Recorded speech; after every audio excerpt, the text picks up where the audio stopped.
Hey guys, and welcome back to this channel. In this video I'll be showing you guys how you can create a blue retro heart effect on CapCut. So select your project and go to effects and go to video effects. I think you can find it in trending retro blue, but if you can't find it, it's in retro. It's right over here.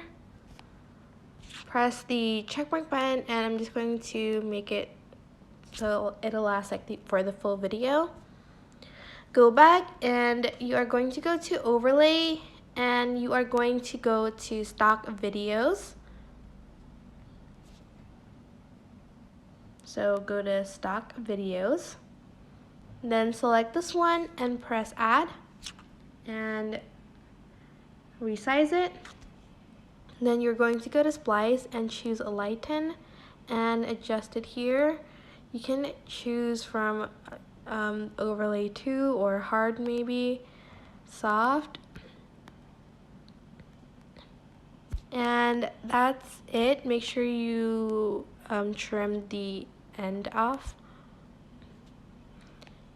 And that is basically it. I hope this tutorial was helpful for you guys. Don't forget to like, comment, share, and also subscribe to this channel if you haven't done that.